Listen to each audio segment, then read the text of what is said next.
ensinamento, ou seja, estaremos vendo uma lição que trata da salvação. É uma lição, embora esteja dentro da antropologia, mas ela faz parte da teologia sistemática. E essa teologia sistemática, nós vamos falar de salvação. Então, quero que os queridos que estão nos acompanhando possam se inteirar de tudo que nós estaremos fazendo hoje. Vamos ler o texto áureo que nos diz assim: até que todos cheguemos à unidade da fé e ao conhecimento do Filho de Deus, a varão perfeito, à medida da estatura completa de Cristo. Efésios capítulo 4 e versículo de número 13. A nossa verdade prática diz: a salvação em Jesus Cristo leva-nos à perfeição espiritual, moral e ética, porque ele, embora Deus, foi o mais perfeito e completo dos seres humanos. A verdade prática diz que a salvação ela está em Jesus Cristo e ela nos leva como um caminho à perfeição espiritual. Essa perfeição espiritual não é uma perfeição que ela é buscada ou encontrada através das obras do homem, mas através da fé, como nós estaremos vendo. A questão da moral, que não é moralismo é uma coisa, a moral é outra. E sobre a ética, que é o comportamento, né? É a maneira saudável das pessoas viverem em sociedade. Porque ele, Jesus, embora, e eu coloco aí sendo Deus, foi o mais perfeito e completo dos seres humanos. Aí ele está falando tanto na sua estrutura física, na questão moral, mas também no conceito de não ter pecado. Nós vamos aqui para a leitura bíblica em classe, que já foi falado pelo nosso querido pastor Wagner, que está lá em João 3, 1 ao 16, que está concentrada ou centrada em uma conversa que Jesus tem com Nicodemos. Nicodemos, um dos chefes, dos principais da sinagoga, ele procura Jesus durante a noite e vai tratar com ele acerca de alguma coisa, algum caso. E Jesus fala para ele o seguinte: olha, Nicodemos, necessário vos é nascer de novo. Ou seja, ele está falando de um novo nascimento. E é sobre esse novo nascimento, desse novo homem em Jesus Cristo, que a lição de hoje estará abordando. Sendo assim, vamos para a nossa introdução. A introdução da nossa revista diz o seguinte: é possível alcançar a perfeição espiritual nesta vida? Fica aqui a pergunta. Do ponto de vista humano, não. Ou seja, ele traz a resposta. Porém, mas quando abrimos a Bíblia Sagrada, constatamos que tal perfeição não somente ela é possível, como também desejável e requerida de todo aquele que professa o nome de Jesus. A salvação, ela é um mistério. A salvação nós vamos encontrar, ou vamos ver, no período que nós estaremos falando, tratando que ela é baseada dentro de alguns aspectos, de algumas características. O homem não é porque aceita Jesus, ou ao menos o homem porque ele vive uma vida bem, boa, que ele diz assim: eu sou um homem perfeito, eu faço as coisas corretas, eu faço tudo direitinho, então eu já sou salvo. Não, mas eu acredito que Deus, ele existe, então eu sou salvo. Mas a pergunta ainda é na introdução: é possível alcançar a perfeição espiritual nesta vida? Bom, do ponto de vista humano, não. Ou seja, nas entrelinhas entendemos que ela é possível. Porque Paulo diz que nós vamos andando, caminhando no cristianismo, seguindo a Jesus, até chegarmos à estatura de varão perfeito. Perfeito aí para Paulo não é o conceito de não ter erros. O perfeito para Paulo é a maturidade. É aquilo que a Bíblia fala no Antigo Testamento e chama de justo. O justo ali não é aquele que não tem pecado. O justo é aquele que odeia a iniquidade e procura andar no caminho da justiça. Quando a Bíblia diz que Deus olhou para o mundo e não encontrou no mundo um justo sequer, parece um contraponto. Ora, mas ele encontrou Noé, ele encontrou outras pessoas, encontrou Jó, ele deu testemunho de Jó na questão, mas ele está falando da justiça do homem em relação ao próprio homem. O homem no meio da sua sociedade. Ou seja, Noé por causa da sua justiça, o mundo de antemão, na época dele, praticamente foi condenado. O homem é condenado pela justiça do outro, porque se todos estão em erro, em pecado, então como é que Deus vai atribuir a questão dessa justiça? Não é verdade?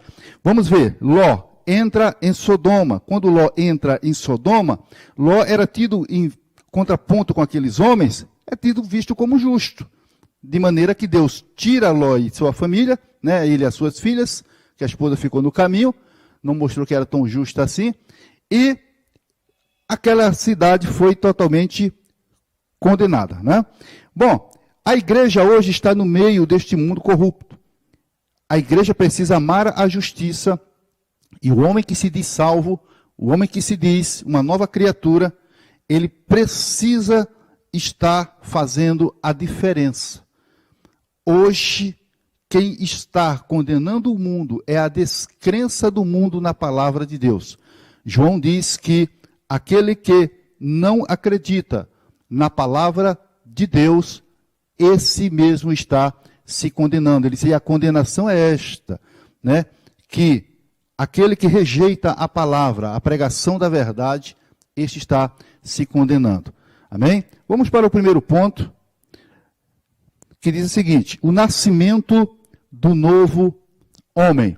Aí há uma ilustração, uma árvore com duas faces. Uma face seca e uma face que está com vida. Essa ilustração, essa iconografia, ela está mostrando que é possível existir em uma criatura, porque a árvore é uma criatura, simbolizando o homem, é possível que haja morte e vida no mesmo momento. Vamos chamar essa parte seca de o ser humano espiritual.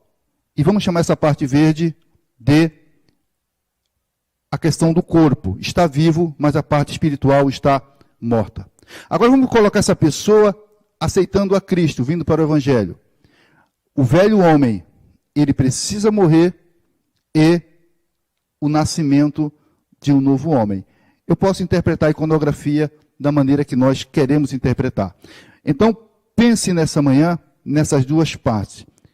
Essa árvore representa você em qual aspecto? No aspecto que você está morto para o mundo e vivo para Deus? Ou você está apenas vivendo uma vida vegetativa, mas a sua vida espiritual está morta? Deixo essa pergunta para a sua reflexão. Vamos adiante. Primeiro ponto, o nascimento do novo homem. Jesus ensinou a Nicodemos, que é um renomado mestre da lei, que o novo homem não é gerado nem da carne, nem do sangue, mas de Deus, da água e do Espírito.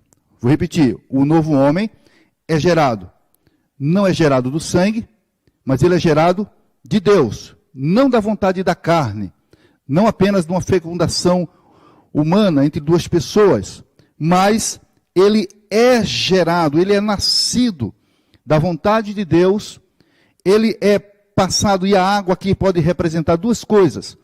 Tanto pode representar o batismo, quanto pode representar a própria palavra. Jesus disse para os seus discípulos, vocês estão limpos pela palavra que eu vos dou, porque a palavra também, ela limpa, ela lava, não é isso?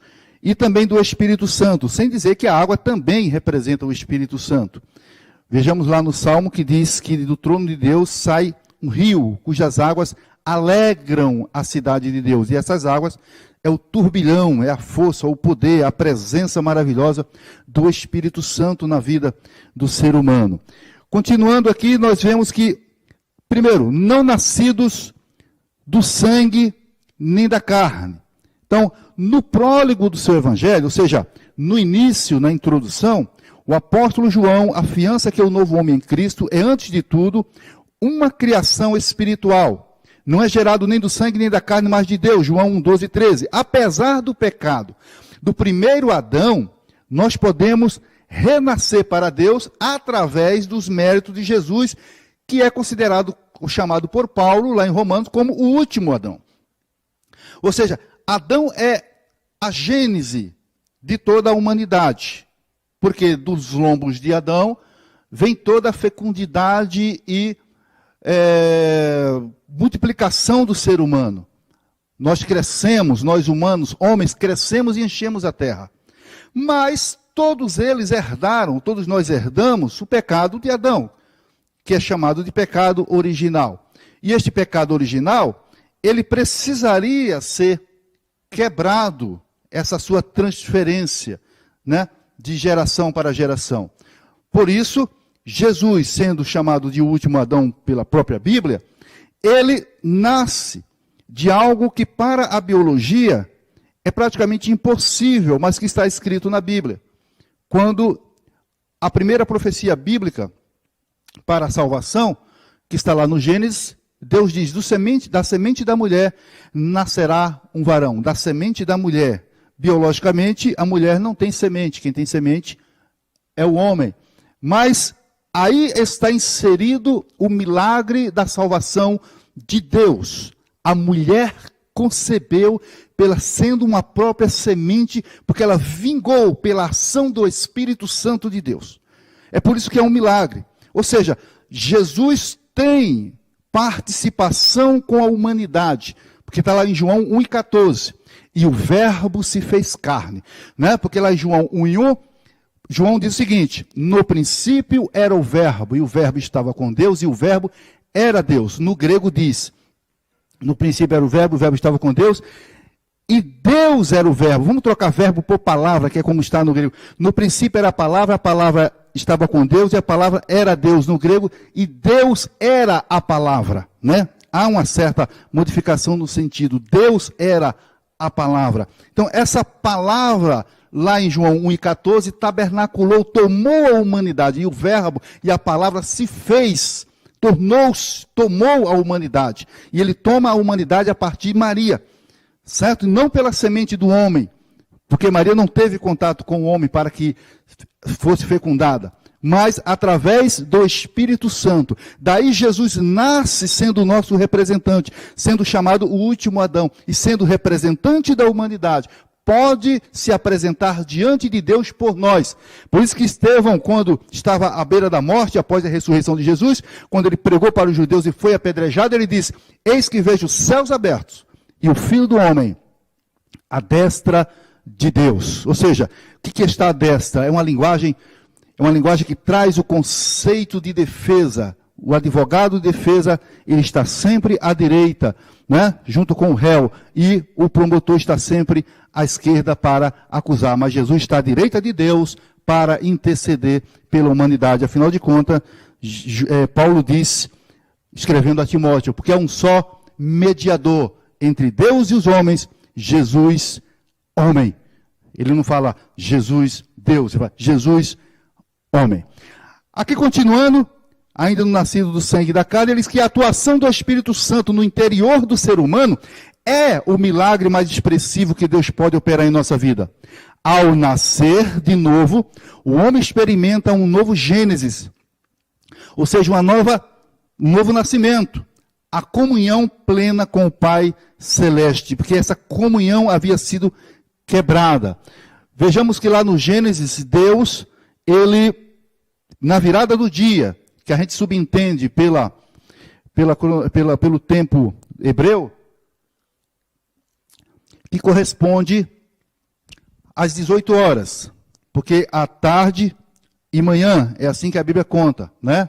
Lá nos primeiros capítulos do Gênesis, houve tarde e manhã, ou seja, viração do dia. Deus ia falar com este homem, porque viração do dia sempre fala de uma nova era, viração do dia sempre fala de um novo tempo, viração do dia sempre fala de algo novo que Deus tem para nós. E nessa viração do dia, Deus ia levar sempre um conhecimento novo para Adão. Era uma comunhão. Eu sempre digo que Adão era um homem que, na época, na inocência dele, era um homem que não precisava orar para falar com Deus. Um dia, quando a igreja for arrebatada, estivermos com ele lá nos céus, viu, Wagner, não precisaremos também orarmos mais, porque é o Senhor que estará falando diretamente conosco e nós falando com ele. No ponto 2 aqui, nascidos de Deus, queridos. O nascimento do novo homem é descrito pelo evangelista como o ato de nascer de Deus. O nascimento do novo homem é descrito pelo evangelista, por João, como ato de nascer da parte de Deus. Isso implica a aceitação pela fé do plano de salvação que o Pai Celeste elaborou bem antes da fundação do mundo.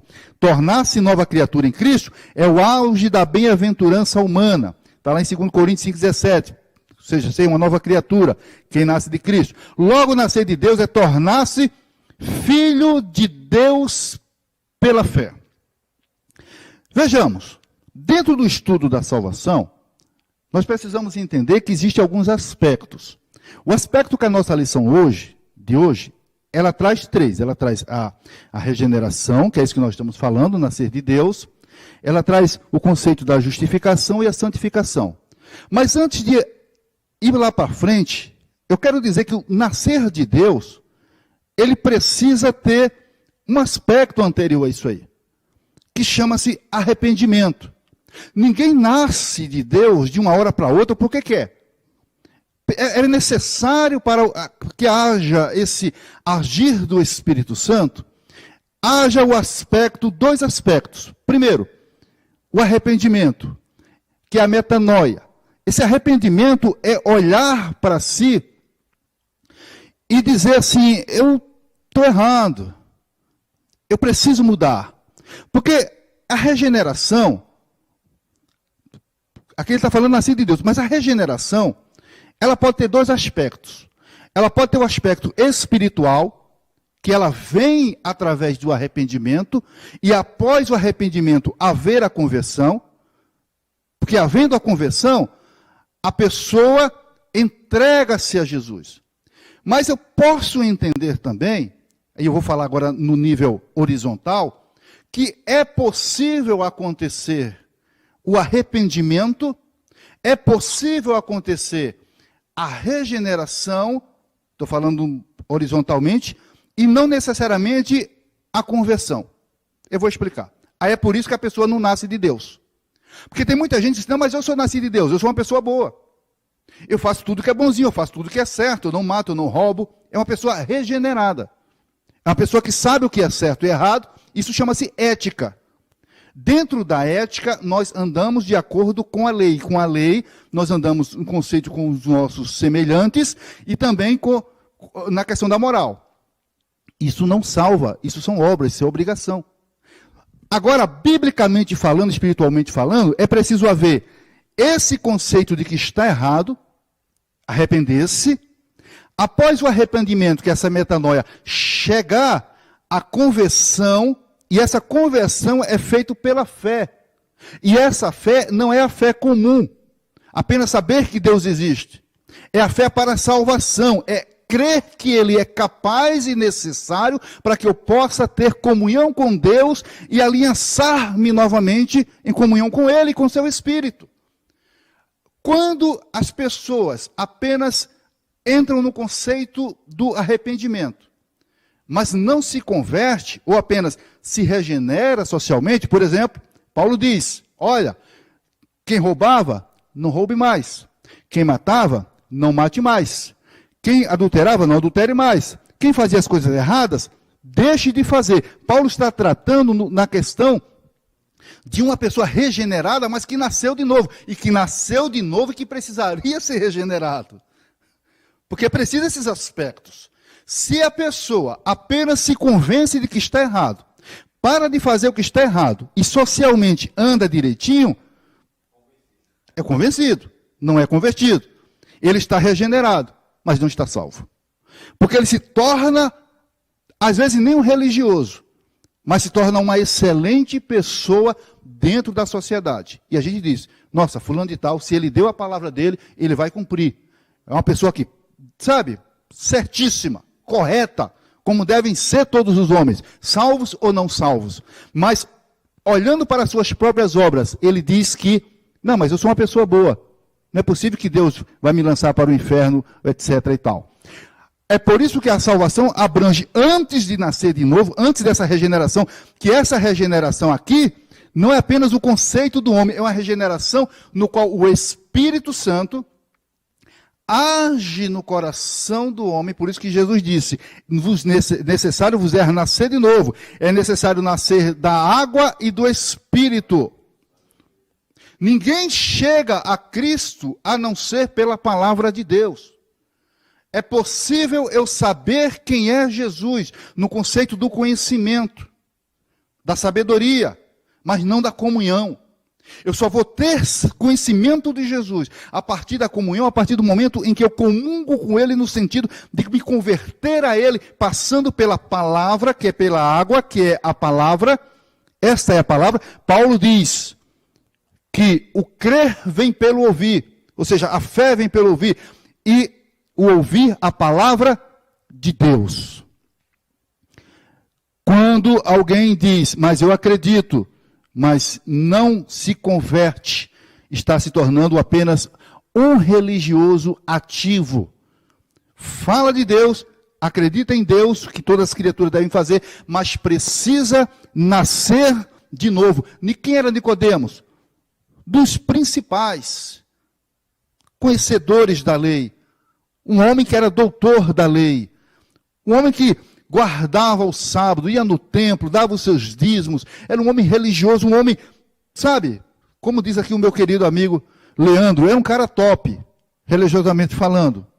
Mas Jesus olhou para Nicodemos, viu as suas vestes religiosas, o seu falar religioso, porque ele diz, ninguém faz as obras que tu fazes, se Deus não for com ele. Ele reconheceu que Jesus tinha sido enviado por Deus, mas Jesus olhou para Nicodemos e viu a necessidade de que Nicodemos não fosse apenas amigo dele.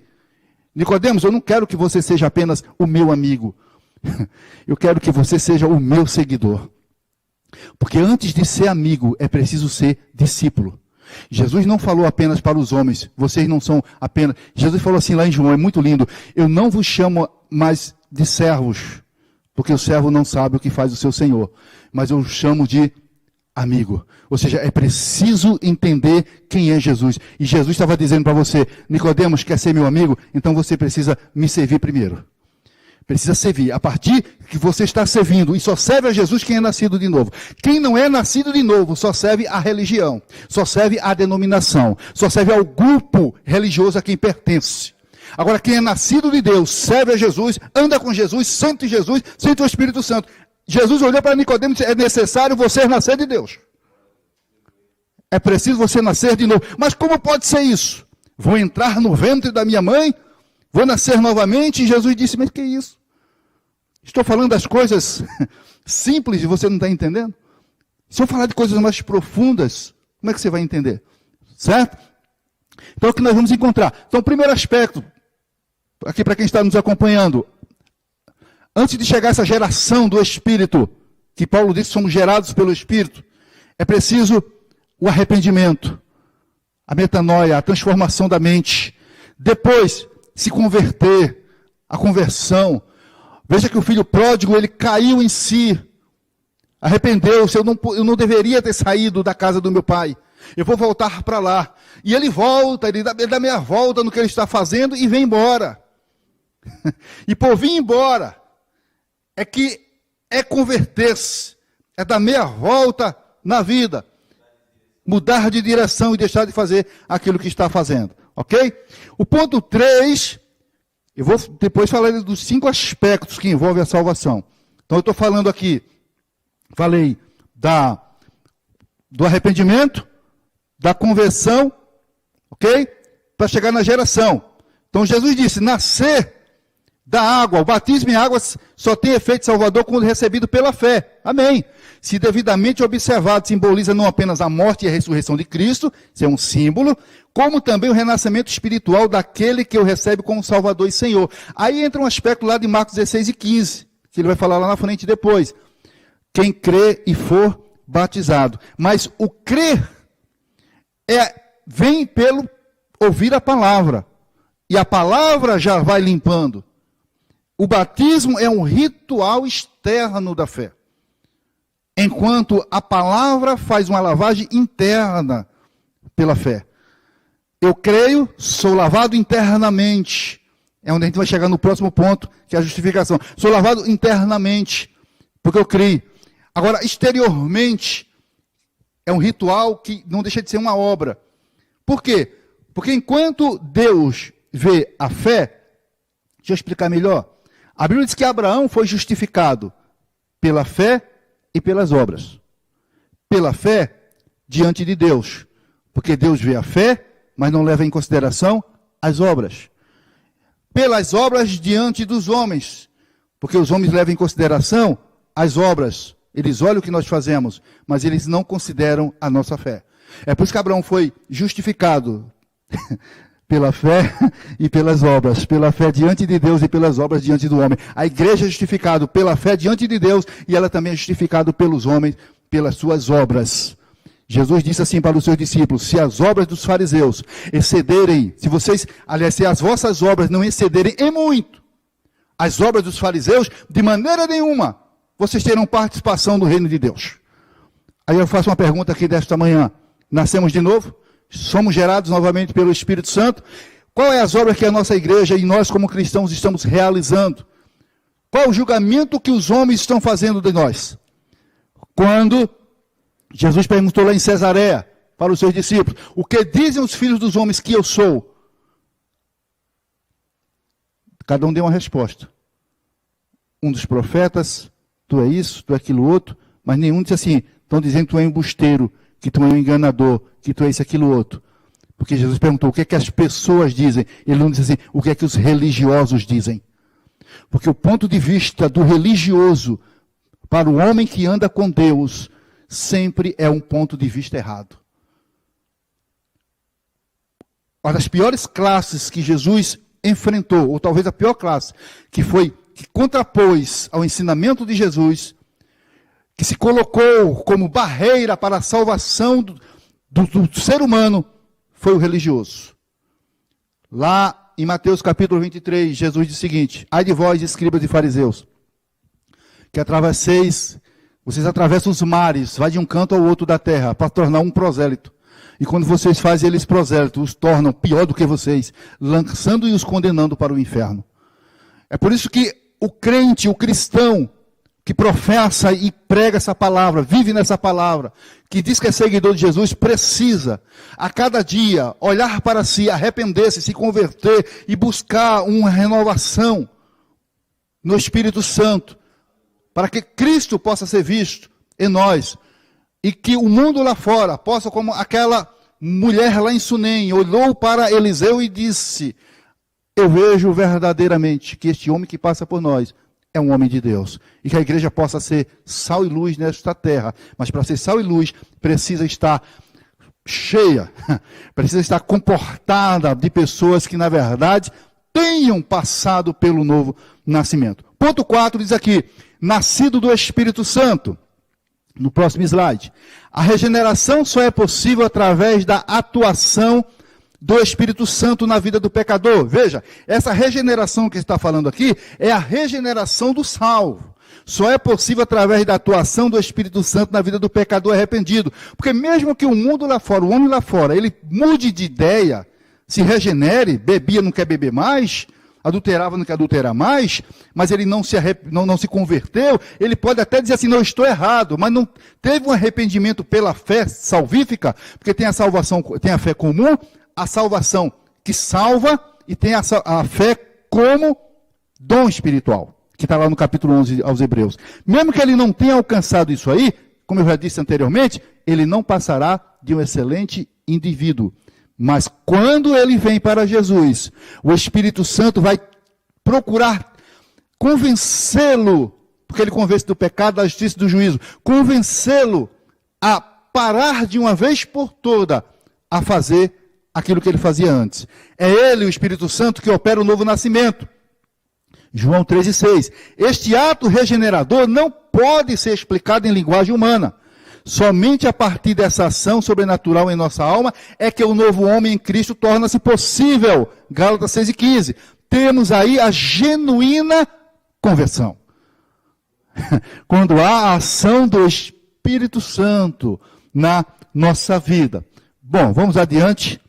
A síntese do tópico, desse tópico que nós falamos, ou seja, resumindo tudo, é que o novo homem não nasce do sangue nem da carne, mas de Deus, da água, ou da palavra, e do Espírito Santo. Bom, vamos aí para O ponto número 2.